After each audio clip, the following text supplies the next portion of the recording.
I want to say congratulations. It's exciting to be here with you, and congratulations to being the recipient of the 55th Life Achievement Award for SAG-AFTRA. It was wonderful, wonderful to see you receive it, and it's an honor to be with you here today. Oh, thank you. Thank you. Well, it really was meaningful to me. You know, I didn't know how meaningful it was until it got closer to the day, and I started to think about what I would say. And I realized I had started thinking of starting with something funny, you know, and the realization came to me, I'm going to be talking to fellow actors, and they're going to see right through any attempt to perform, you know. Right. I realized that unless I was really direct about how I felt, it wouldn't be any good. It wouldn't be useful to anybody. Wouldn't be in the room. authentic. Wouldn't be authentic. First of all, I was so excited to know that you were receiving this award. It is, you know, it's not just for performance, but it's for your contribution on a social level. And being cute, really cute. Right. But what was great was I was sitting at the table, you know, Mike Farrell was sitting there with me, and I saw you with Arlene, your wife, and watching you walk up, and I couldn't help but wonder, like, what does it feel like in this moment? Like you're saying, you know, you were thinking about it days before, but in the moment when you were going up and your family was sitting there, all to celebrate you. But don't forget, this is the mind of an actor you're talking about. What I was thinking was, don't slip on the steps, right? Get there as fast as you can before the applause dies. Right, and just stay a bit. It lasted pretty long. You saw that was standing ovation. I know, it was wonderful. I was very touched by that. It was really great. And it's so funny, as my family and friends, you know, I told them I was going to be doing this interview, and everybody hands down said, oh my God, I wish I was going to be there. I love Alan Alda. Most people recognize you from MASH, so I'm going to start with MASH. Yeah. God knows that's only a piece of your whole spectrum of your life, but MASH was one of my favorite shows as well. And in preparation for coming together, I wanted to watch the final episode. Oh, you did? So So how many years ago was that done? More than 35. It was 1983. You helped to write that and you directed, correct? So I watched it. I just want you to know I was so excited when I was going to see you. I watched it and I wept the whole time. You did? I wept. And I thought, I can't believe how profoundly that show affected me all these years later. I mean, to watch it and I was touched by your friendships and really touched by, you know, MASH was that show that almost spoke truth to war, right? It wasn't the glorified, you guys had fun in it and it was all great, but there was that sense, it taught us that war is about fear and it's about and pain, dismemberment and death. Right. And because of the setting, you couldn't escape that. You could escape it if you chose to. And the network in the beginning wanted us to avoid the mayhem. You know, just have fun while these guys are dying. You know, none of us wanted to do that. But that gave us a chance, and I think that's one of the things that made the show successful, is that we were telling the stories of people who had really lived. Right. And it was as funny as we could be, but we didn't leave out the truth, the hard parts. Right, the heart of it. Yeah, and the recognition that you don't have life without death. I mean, there is no such thing in the universe, or that we know of anyway, not on this planet. So it's the chance to have both of those elements in the stories was something that helped us as performers and writers, because you could tell any kind of story then, in any style, drama, comedy, burlesque, all kinds of different satire. Were you writing in the very beginning when the show started? I think the first thing I wrote was the end of the first season. And did you always want to be a writer? Was that something I wanted to be a writer before I wanted to be an actor. Really? Yeah, when I was 8. My father had been in burlesque, and he had stacks of burlesque sketches that were like, they were the body of work that all the comics did, and nobody got any credit. You never saw anybody's name as a credit to the sketch. Just everybody stole from everybody else. That's why we have unions now, to make sure that you get acknowledged for that, right? Your father, actually, when you talk about it, I was looking, he was in MASH with you. Yeah, twice. I wrote a show for him. And your brother? My brother was in that same show, yeah. Half-brother. So tell me that. How was that working? I mean, I think that was wonderful fabulous. Because my father he had written the burlesque sketches with his partner when he was in burlesque. Then he became a big movie star and Broadway star after that. But he wrote songs. He liked to write too. Mm-hmm. So when I told him the idea of the show that I was writing for the three of us, he said, "Yeah, I got a great idea. They go up to an aid station and they're bombed, and you lose the use of one arm and I lose the use of the other arm, and we have to operate on a guy, and each of us has a free arm." And I thought, that's the worst idea I ever heard. This is his Tin Pan Alley personality coming out. What a corny idea. And my next thought was, give the guy a break. Maybe it is a good idea, just because it sounds corny. Maybe you can make it work. Well, I don't know if it's not corny or not, but I wrote that in and we shot the show. But what was extraordinary was it was a father and son moment. I had accepted his idea, which was already a father-son moment. And then we were actually two hands on two different bodies acting as one. And that was me and my father. And I had always had a slightly competitive relationship with him. When I was 10 years old, I'd hold the book for him while he was learning his lines. Oh, really? Uh-huh. And I'd say a line, I'd read a line, and he'd say a line, and I'd read a line, and he'd say a line, and there'd be this long pause. And he'd say, "What?" I'd say, no, it's all right. He'd say, you give him a bad time. Oh, you're funny. What is it? I said, well, what if you read that like this? I'm 10 years old. That's so he says, funny. "You're giving me direction." He's like, "Yeah, Dad, and someday I really will be doing. We get paid for that." And I did, yeah. Tell me, though, that's interesting when you say when MASH started, the networks wanted to stay away from the reality element, the pain. They said, stay out of the operating room. Wow. So how did that change? How do you do that with that story? Right. So how were you able to change that? We ignored it. So, and then when the time came when a soldier died on the operating table in one of the stories, they were crazy with, opposition to it. The head of the network said, "What is this, a situation tragedy?" Really? Yeah, because, see, they didn't want the full spectrum of life. Well, did they not want the full spectrum of life because they thought it wouldn't sell? Oh, sure. Right. And so then when they saw it did, then they're saying, okay, do more? Once we got popular, we could do anything we wanted. In the beginning, we were heavily censored. Radar had a line in one show that he wanted to express the fact that he didn't understand something at all. Right. And he said, "I'm a virgin about that." It had no sexual content. He was just talking about that. It was all new to him. Right. He said, "You can't say the word virgin, even in a non-sexual context." So the next week, Larry Gelbart, the head writer, had a short nothing scene that came out of nowhere. A guy's coming by on a stretcher, and I say, "Where are you from, son?" He says, "The Virgin Islands, sir." Are you a virgin? No. Okay.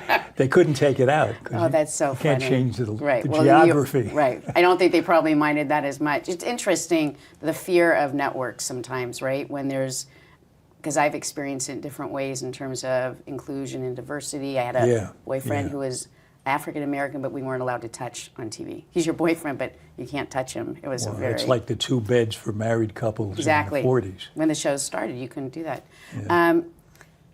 You were one of the writers for this final show. Right. I wrote head-to-head with each of the other writers on every segment. So what does that mean? Well, there were eight other writers. Right. So one of them and I would work on a few scenes, and then another one and I would work on another few scenes. Did any of the other castmates I think one or two wrote shows. I can't remember. And some of us would direct, other actors would direct from time to time. And whoever was directing suddenly got serious, and there was no laughing. No jokes. And at the end of the day, and that when we were in the same set for a whole day, the lights kind of eliminate the oxygen and you get giddy. Right. So we'd have these laughing jags and we couldn't stop. And once one person started, the other person. But whichever actor was directing that week would suddenly say, people. Come on, get it together, right? Right. And the more you try, the worse it gets. Right. You know, you just got to let it go. So the thing, you guys were on for how many years? 11. 11 years. So we were on for 10 years. Mm. I remember, I left a little earlier in the show, but I remember the goodbye. Yeah. I mean, I remember the goodbye, even though it's not necessarily goodbye in life. It's goodbye in that period Goodbye of time. to the show or to Right. your... Well, goodbye to the show. When we're all closing the show down. We were all, the last day we were all crying all the Right. time. How did you come to the finish of the show? What made you say this is it? We're kind of... It came a lot from me because I thought we were still doing our best most of the time, but it looked like we were, before long, we'd be heading downhill. So you didn't want to jump the shark? Yeah, well, talk about jumping the shark on the slightest provocation. Right. They like to say you jumped the shark. But I didn't want the quality to go down and be doing something we weren't proud of. Mm-hmm. Were We could have people gone on resentful for- of that? Were they... How did No, there were some of us who said, but we could go on more. And the head of the studio said, why do you want to stop? I love it. Right. Well, of course, they loved it, right? It's... Yeah. But it was, we could have gone on more and we would have enjoyed it. But we were also too old for the characters we were playing. Mm. You know, those people were in their 20s. You look like you were in your... You still look Yes, like you're I in know, your 20s. I know. It's a little trick of the camera. When you said goodbye on that last day, did you stay connected to your fellow castmates? Yeah, I'll tell you how connected we are. We had dinner at least once a year, if we can. Really? We're in touch all the time by email. And I have a podcast called Clear and Vivid, which is about communicating and Right. relating. And I learned things when we did MASH about relating as a person and as an actor. What did you that learn? Well, we didn't do what a lot of actors do between shots, where go over the lines maybe a little bit and then disappear into the dressing room while they light the set or waiting for your next scene. We sat in a circle of chairs and made fun of each other for hours at a time. Did you really? Yeah, and just laughed, That's great. played word games, and come up with stupid questions, polls, taking a poll. What's your favorite ethnic food? Oh, is that funny? No. So anybody who didn't fit into that couldn't stay in the cast, right? You have to either be a part of the circle or... People gravitated to it because it was so much fun. But what would happen was, and why it was an important acting lesson for me, was that connection that we established sitting in the chairs as people, as not as actors, not in terms of the scene. We would go over the lines a little bit, but that wasn't the main thing that was valuable to us. The main thing was this contact, person to person. Right, the relationship. Reading each other's faces, being in the same moment together. When they called us to the set, to the part of the stage where that they'd been doing the lighting on, we got there connected already. Right. And sometimes we'd keep the connection going until the first line of dialogue, which looked like we didn't, But you like we didn't weren't care. disciplined. But you But were. it was a deeper kind of discipline. Right. That is really interesting. And have you brought that quality into your other work? Yeah, whenever I do a play, I try to see if I can get the other actors to sit around for an hour before every performance. Really? And are they receptive to that, or? Once they do it, they realize how much fun it is to do, and then how valuable it is to the performance. We did it especially on the play called Art. It's only a three character play. And if anybody was late for the hour of getting together, they'd apologize and say, "Oh, I'm so sorry, I missed the important part of the day." You know, 2 shows, in days we did 2 shows, we did that before each show. So Wow. I was telling you about how we stuck together on MASH. I did an episode of the podcast where we connected with all the remaining members of the cast. Did you? How was that? There was so much laughing and kidding. It was just like we were sitting around in the chairs again. I see so many posts on Twitter where people are glad to see we're still friends. It's like it's like they're living the show Because through you're us. you're their family. You are the family in of everybody. Right. Some strange way. People feel connected to you, and they want to see that friendship, right? They long for that. Well, we all time. kind of, that's why, one of the reasons why I think people listen to this podcast, because I think we have, probably all of us, a desire, and a kind of a inherited desire to make contact with other people. And yet we have this tendency toward anonymity. You know, as soon as we got cars, we moved away from our families. Isn't that interesting? And as soon as we got our phones, we stopped talking. We stopped talking to anybody. Isn't that interesting? Yeah. And yet we are hungry for contact. We are. That's why people are listening to the podcasts. Yeah. Right? What is your podcast called, Sober Bacon? It's called Clear and Vivid with Alan Alda. That's me. Is that you? Yeah. Oh, I was so confused for that one moment. And then, because you talked about theater and Broadway, I am really struck about a play that you did, The Owl and the Pussycat. Oh, yeah. And that was in 1964. This was the first really colorblind cast. Yeah, it was originally not written for a black woman. And Diana Sands played it as written. There was never a reference in the play. And yet, some people in the audience were shocked when we kissed, and we got hate mail. Unbelievable. It really is unbelievable. I mean, we both felt that at that point in our history, it was surprising to see that kind of response. And I think neither one, well, at least I didn't. I didn't talk to Diana about it, but I didn't think it was such a big deal. Right. And then I was therefore surprised when some people reacted like that, even reacted with praise for doing it. It was a time when everybody was taking a stand about power to the people. It was a very interesting time. The idea that it was so controversial is interesting in itself, but also how did you even get to that? How did it become, was this something the director had envisioned, wanting? No, the producer was, he was a Caucasian guy married to a black woman and very concerned about race. Right. Race relations. So it meant something to him to do that. And how did you feel when he approached you about it? Well, I loved it. It was the first time I was going to be in a play where I had the lead, where the play might run past intermission. Up until then, I'd been in some stinky plays. Well, how long did that play go? We ran about a year, I think. That's a long time. Yeah. So you've done Broadway, you've done film, and television. What's your favorite medium out of? You know, I'm most comfortable on the stage.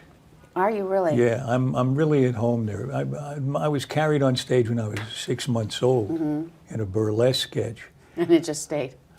Yeah, and I did Who's on First with my father at the Hollywood Canteen when I was 9 years old. Did you really? And I mean, all my early experience was on the stage. It took me a long time. I don't know. Did you start on the stage? I did. I started in New York on theater. Did it take you a while to get used to acting on film? It took me a while. I actually, so I have incredible stage fright. Oh, really? To me, it's almost paralyzing. Oh, so I'm sorry once to hear I'm that. on, I'm fine. Once I'm in the moment, right? Yeah. Just beforehand, whatever goes on. So TV and film for me was more intimate in a way. I didn't have to, and I was more comfortable with it. It's so interesting. Though I loved the training of my theater. Like, for I me, don't there's know how nothing people like it. act on film without theater training, but think some it's of them so have important. never done it. Right. And they seem very comfortable, and they do everything well. You read their thoughts while they're acting. But something about the long rehearsal period, which you do not have in movies, almost never have And it. nothing in TV, barely. We did it. We had 3 weeks rehearsal when I directed 4 Seasons, which I also wrote. And I didn't know you wrote 4 Seasons. That was great. I loved that movie. It was great. And partly because of what happened during, same thing happened during the rehearsals that I was telling you about with MASH, where we were sitting around relating to one another. When we did 4 Seasons, we had 3 weeks of rehearsal. And I said the main point of this rehearsal period, even though we'll read the scenes and we'll act them out a little bit, but the main thing we have to do is become close friends. And as soon as I said that, everybody was a good soldier. Well, because and everybody, they felt good. They started telling personal stories at their own expense so they could open up to the other people. Right. And there was a lot of hilarity. And by the time we got in front of the camera, we were a unit. We could toss the ball back and forth, and it didn't sound like acting. That's what I actually, so the one thing I miss about theater, even though I love doing television, is the rehearsal process, because I do love the discovery, the time that you have to discover and to rediscover and to rediscover through a rehearsal process. I have to say I hate rehearsing. Oh, do you really? Yes. Oh, that's interesting. I love the rehearsal. It's like lifting weights.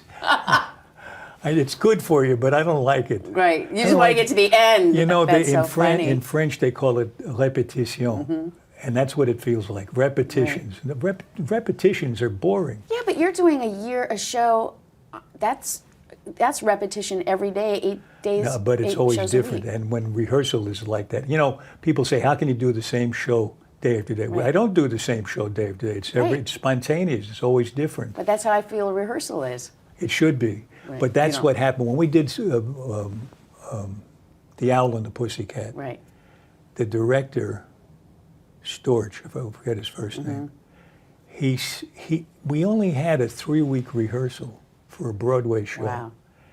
For the first 2 weeks or more, we just sat at a table reading it. And then he said, now get up on your feet, put the script down, move wherever it feels like you should move. And if you can't remember the line, improvise it. And Diana and I had both been in the same improvising company together for an entire summer in a cabaret. And we were comfortable improvising. So what happened was all the impulses of the scenes came up naturally because we weren't trying to remember the line so much as play the moment and connect with one another. Right, who are you together? Right, and where we moved was not because the director said, now go over there. We moved over there because the character needed to. Right. It was the first time I really enjoyed rehearsing that much. And you had a relationship with somebody. So you're clearly a relationship man. Yeah, that's who you are. I get a lot out of it. Yeah. Now you talk about... and you too. I mean, the way you relate now is really nice. Wow. No offense. Thank you. Thank you. I actually, when you talk about, and clearly communication, I'm really sensing that. And I know you've been actually recognized for your ability to communicate. You have your podcast that you talk about. You did a book. Right. And I train physicists, all kinds of scientists, people in STEM and people in medicine, women in STEM, to communicate better. I have all the Center for Communicating Science at Stony Brook University. Do you know about that? Yes, I want you to talk to the audience about it, though, because I find it riveting. So when we talk about actually the full meaning of the Life Achievement Award, it is for so many social consciousness and contributions. This is most people do not think of actors in the world of science. I know, but the funny thing is we have a lot to contribute. Right. Our staff we have 20 or 30 people who go around the United States and all over the world training, but we've trained over 15,000 people in the last 9 years. How did you even get involved with that? What is that? When I was doing the science program on public television, it was called Scientific American Frontiers, I realized that what I was doing in the interviews made them not conventional interviews. They were conversations. And what I was doing was making use of my experience as an improviser. I was connecting with them. Right. And when somebody connected with them as a human and said, I don't know what you're talking about, we could make it clearer for me, I can't get it, make me understand it. Right. Then they stopped worrying about the camera. They stopped thinking about the lecture. Saying it right. Saying it in the utter detail that only another scientists in that field could recognize. They were talking to me, and the real them came out. So it was a human experience. And when I got it, that was a TV moment, something happened. So I realized... I just want to ask, I don't mean to interrupt, but I have Sure. to. Did you start this as a job, and the job became a part of your life? No, they called me up or wrote me a letter and said, would you like to be the host of this show? Right. And I realized they probably wanted me to introduce the episode and then disappear and read a narration. Right. And I'm crazy about science, always have been. And I said, look, I'd be interested in doing it if I could interview the scientists, because then I'd spend the whole day with them and I'd really understand new stuff. Right. So by the time the show came to a conclusion, I realized, we did that for 11 years. Oh, wow. And I realized that I could help scientists communicate better. The way we had on camera during the show, if I started training them a little bit in improvisation. So I tried it out at USC, University of Southern California. I had 20 engineering students. And I said, just talk about your work for a minute. Then we'll improvise for 3 hours. And then talk about your work again. And everybody in the room was shocked at how much better they were, including me. Transformative, right? I wasn't sure it was going to work. And they were transformed. Right. Now, over the last 9 years, once we started the center, where we've spent 9 years researching it and refining the method, we now have exercises that begin with improvisation and work their way up through formulating what the content of your message is based on the improvisational experience. What's happening in the other person's mind as you talk to them about this complicated subject? What's the best way to reach them and keep this connection going and be aware of whether or not they're getting it? And the funny thing is, it works not just with talking to the public, it works with talking to people you can get money from to do research.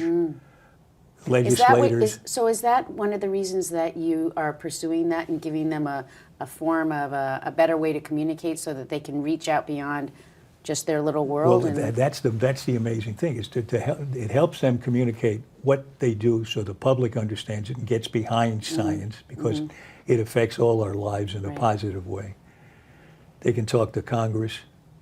They can write op-ed pieces, because it even works when you're writing, because you're thinking about how the reader is going to process this. So you're connected to your audience. That's great. The amazing thing is even talking to other scientists who are not in your field, that's improved. Do you wish you were a scientist now? No, I'm in the right spot. You're right where you're supposed to be. I don't answer questions, I ask them. That's perfect. Yeah. So this is great. In 1976, the Boston Globe went and dubbed you honorary woman, right? Feminist icon. And I was thinking, that was wonderful, but I can't tell you, menopause has been hell. Really, tell me about it. No, you know what is really interesting when I look at this? This is during a time where, I still know women who don't love to be called feminists, right? But this was I can't understand that. What is it based on? But I don't know, because I don't have a relationship to that. I'm proud to be a feminist, and I don't think maybe they think it means something else. Well, I think maybe they equate it with some. Some people think it's militant. I don't think it's militant. I just think it's ownership. But I think it's interesting that you were labeled that, and if you can even. I mean, we're in a very interesting time. It's the Me Too movement now and whatever. But tell us a little bit about how did that happen? I mean, where did that come to be?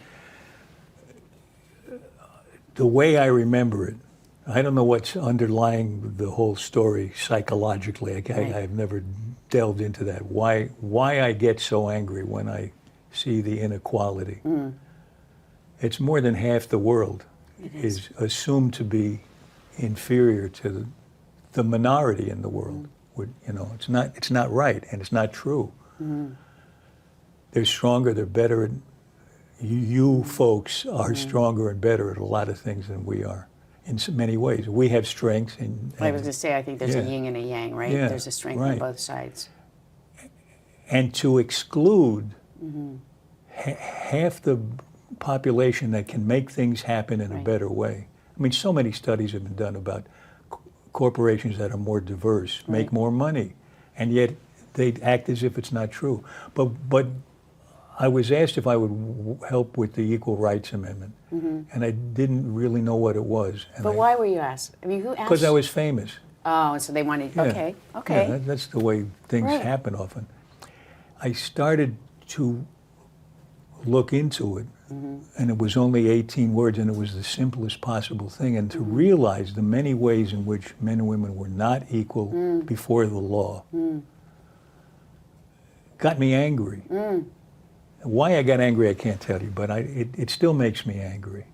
Were you close to your mom?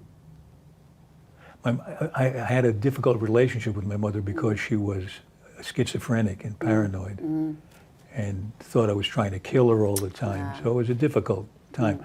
It's funny, I think the chorus girls in burlesque, who were very motherly toward me, it's ironic because they had didn't wear all their clothes. So, I mean, it did give me a lifelong interest. But you'll always remember. Yeah, but I had a very warm relationship with them. And my mother did love me and gave me confidence, told me I could do anything, and I actually believed her. I have a much better awareness of my limitations than I had from her. But it was out of love, and I resolved it. So I don't know what the... Well, it could be that you just actually have a deep respect for women and thought it was I've always enjoyed being with women. I don't feel uncomfortable with women. The people I work with at the Center for Communicating Science are almost all women. Oh, that's interesting. Yeah, they just hired somebody new to be an instructor, and it's a man. And they sent around an email saying, "It's a boy." That's great. That's good. Do you still work with the center? Then you're still doing that? I spend an awful lot of my time. When I'm not acting, that's mainly what I do. So I really am interested in this because I consider myself an activist. So it resonates with me. I hear your social justice stance and how you feel. Do you, with all your activities, do you feel it's helped your career as an actor, or has it hurt your career, and has it informed your career? Well, the only thing I'm aware of was I was really outspoken as a feminist and as a proponent of the Equal Rights Amendment. And I spent about 10 years, when I wasn't in front of the camera on MASH, making speeches, traveling around, lobbying state legislatures. So I got known as that. And after a while, I got the nickname of being a wimp. No. There was even a cover of a magazine that called me the king of the wimps. Because you were... Well, it was a backlash against feminism. Right. You know. So I think because of that, I got to be known as a nice guy, when in fact most of the parts I played have been... When in fact you're not a nice guy? No. Well, I'm human. I make mistakes like everybody else. But I played a lot of parts where I was either flawed or a really bad guy.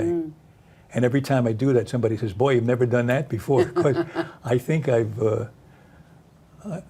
covered them with the slather of my amiability by the interviews I've done as a real person. Right. You know, so there are actors who don't do interviews as themselves because they want to. They want to keep the persona, whatever that is. Whatever character they're playing, they want that to be the one that they see. Right. And there's a lot to be said for that. I couldn't help it. I wanted to be of help. I saw that if a man expressed these views, it could be very helpful for other men to listen and for women to feel that there could be allies among men. Because men are not the enemy. No. And in fact, as we go through this Me Too, Time's Up, you know, when I go to speak, people ask me to speak around the country on this, and I say it's good men and good women together. Yeah. It is not all women are good. It is not all men are bad. I mean, when you hear about abuse or harassment, we should all be equally upset by it, and all look for ways to eliminate it.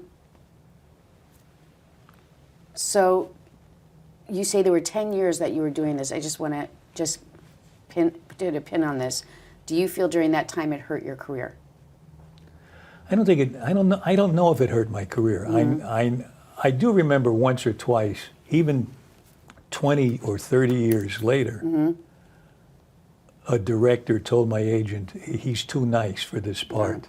Right. When in fact, I got a nomination, an Academy nomination, for playing a really scuzzy senator in the Aviator.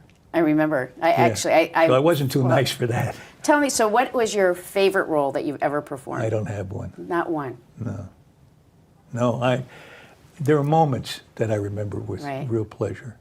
The live debate on West Wing, which was live. That was live. Live, and we did 2 shows, one for the East Coast and one for the West Coast.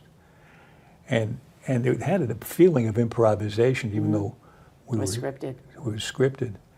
But it was very exciting when you know in 30 seconds the red light's going on and millions of people are watching you. Right, yeah. There you go. You like the live. It's like really theater for you. There's something that feeds you. And there are moments I remember with pleasure, moments on the stage. And I think that's what we're all, I look for that in other people's performances. I don't have a favorite actor, but I have moments that I've seen actors perform that really were an inspiration for me. And those moments where you say, how did that person do it? Right. And I loved the part I played in Louis C.K.'s Horace and Pete on the internet. And there was a performance by an actress in there. She had a 10-minute monologue. And the next day when we were on the set shooting our scenes, we all said, how did she do it? It was like she was making up every moment. It was like a real person telling you real stories. Fabulous. And that kind of thing, if I never see her do anything else. Right, it's rich. That moment and that performance, moments that I've seen other great actors give, mean something to me. Right. But you can't be expected to be great all the time. Oh my God, no. But you do aspire to have moments, I agree, and those are the most exciting, and moments that's what you remember right. with pleasure. So if now in your life, if you were to say there's one role, I've never performed it, but I must perform this role, in my lifetime, what is that one role? Do you have? Baby Snooks. Baby Snooks. What? No, I really do approach my life like an improvisation. I have very few long-term goals. I mean, I do have a long-term goal for the Center for Communicating Science, which is world domination. I want it to be taught all over the world. Good. But we do it in this country too. Right. But as an actor, I just make the most of what's in front of me. Things come in front of you, or they don't. Right. So say I really want that. Right. What's the point? Some people really have, that one ring, that one performance that they say, I want to have that. Have you ever had that? I don't have that. Yeah. I'm excited to always try something new, and I'm excited to do my work, but then take the chance, let go. Always, I think about that a lot. How can I be freer, and how can I just be listening in the moment? Me too. And I think when I'm reading a script that somebody's offering me, and I think this writing is good, but how could I ever be that character? That makes me want to do it. Oh, if you have to know, how can I get there? As long as it's in my range. Right. And I think this is almost scary. I'm not sure I know how to be this guy, which is how I felt about Hawkeye. Oh, really? Tell me how Hawkeye came, because we didn't talk about this, but how did you... They sent me the scripts while I was in the Utah State Prison. And why were you in prison? Well, this is another side of Alan Alda that we don't know about. They say I'm a nice guy. That's right. I was in the prison for 3 weeks making a movie. Oh, okay. But 12 hours a day surrounded by inmates. It was like being in prison. And it was a great script that they sent me for the pilot of MASH. And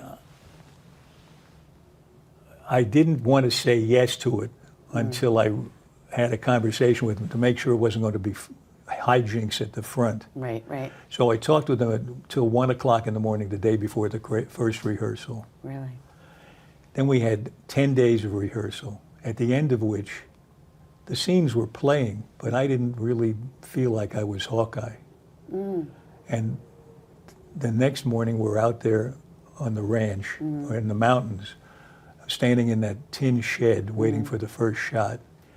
And I've got my costume on, I got my shoes, and it was supposed to be in character with, and you get the shoes the character wears. Right. It wasn't helping. Right. So I hear them call, scene 1, take 1, quiet, clapper. And it happened. I got to open the door, and I still don't know how I don't feel like the guy. I'm not convinced, you know. Mm-hmm. So all I have to do is a silent shot walking across the compound. Mm-hmm. And there's an extra coming toward me, a young woman playing a nurse. Mm. So as she passes, I just reach out and give her a hug around the waist. And all of a sudden I thought, I'm Hawkeye. That wasn't so hard. Oh, that's great. That's great. You had, so at 11 years of shows, you've had people who came in, left, you know. Yeah, and the producers were very smart not to try to repeat the characters, right, but to find new characters and new relationships, and that really helped. That's for like the captain that, right, what's his name, who was? The Colonel. Colonel, yes. Yeah. They did that really well. Harry Morgan came in to replace McLean Stevenson. Right. That was really interesting. And David Ogdenstiers. David Ogdenstiers. Stiers, excuse me. He played my father. Really? And it was years after MASH. And he talked about that being a great experience and how much he had grown as a human being. Oh, that's nice. Yeah, he was a lovely guy. Really great. Yeah, we all enjoyed his company. Harry Morgan was so funny. I still say things he used to say casually that would break us up. Mm-hmm. He just had a twinkle in his eye. And in a way, he replaced for us that same ability to keep us laughing that McLean Stevenson had, who was a wild improviser. He would just go on rants that were hilarious. How great, though, they let you do that. I mean, some shows will say... Well, we didn't do it as part of the show. Oh, you had to be... It was between shots. Yeah, no, we all came from the theater. So the word was sacrosanct for us. So one day we're out at the ranch, and Wayne Rogers and I are going over our lines, and the ranch was, 45 minutes away from the studio, and they didn't think we were going to be a success, so they didn't even put a telephone out there. So we couldn't call the writers. We didn't have cell phones. Yeah, no cell phones. So Wayne says, you know what this line means that you're going to say? I said, I have no idea what it means. It must be Larry Gelbart being funny in a way we don't get. So I said the line. The next day we're watching Rushes, and Larry watches the scene. He says, why did you say that? He said it was in the script. It's in the script. He said, that's a typo. I had such respect for the written word. That's so funny. I did it naively. I wasn't trying to make a point. This has been a great interview, but I know that we're going to be coming up to an end. I do want to say something I said to you earlier, because I really want you to hear this. What? At the awards, we went or afterwards, we're in an action right now with BBH. This is regarding commercials. And I want it to be noted, even though I said this to you, I want you to be able to really hear that you taking a stand in supporting the union and the members regarding BBH, the action we have, putting your name to that, has meant so much to the members. Oh, that's nice. It's really, and I think it really speaks to the, being in a union, even though as actors, it's our contracts or whatever, but there is a sisterhood that goes on. We're here to take care of each other, and you really stepped up and leaned in, and I had to say it out loud to you. Well, thank you. Let me return it. As a young actor, I was doing a play in Italy with my father when I was in my early 20s. And it was a very interesting experience because the producer was an Italian. We were doing the play in English, but it was an Italian production company. And we would get paid in cash every night after the performance. And that was the habit there, because if you waited till the end of the week, you might not be able to find a producer. Wow. And if you didn't have a guarantee of a way to fly home, you might not be able to leave. You have to go on your own steam. It became very clear to me during that production why we need a union, why we have to be organized, because when we're on our own, one person against an unscrupulous or, let's say, an unscrupulous producer, it's just you. That's right. It's the collective voice. It is, and that is actually what people really, I think that you help to bring the collective voice together by speaking up, because when people look at you, they do remember you from a part of their lives. They've seen all the different body of work, and they're saying, he's not so big that he's not speaking with us. Yeah. He's saying that he's a part of us. And in that feeling of being a part of community, it gives strength. So I wanted you to know that. Well, I'm glad for you that you dedicate so much of your life to this, too. I love our membership. It's been an honor to be able to serve. You know, we work very hard to learn how to be artists. And then we have to operate in a business environment. Right. And the business environment, although it's called show businesses, run mostly by people who are interested in the business part of it. And we're just one of the commodities that make up the product that they sell. When they started calling movies product, I thought we were in trouble. Right. And sometimes we are. Yeah. I think that we're in a really good place as a union. The merging of SAG-AFTRA was really important. Yeah. Mike Farrell, who I told you is, I love Mike. He was actually a big supporter of us merging, and clearly a major friend, I want to say, or there is a brotherhood I can tell with you both. I watched Mike when you walked up. Yeah. I watched Mike. Yeah. As you walked up, so I couldn't see if you tripped or not. It wouldn't have mattered when you said you were nervous, but I literally... He would have been the first one to pick me up when I fell down the stairs. He was so proud of you. I mean, he was like, there was like tears in his eyes. Well, we love each other. We all do. Well, it's beautiful. And that's one of the things that showed on the screen. And by the way, just like a real family, we had differences of opinion. We made each other annoyed from time to time, but we always knew that we were there for something bigger than ourselves. And that made a big difference. Well, you have made an incredible difference. If you know, the responsibility, my mom used to say, of every generation is to make a difference. Yeah. And you have made a profound difference. Well, thank you very much. So it's such an honor to have you here, and congratulations, you are great. Thank you. Thank you. That was nice.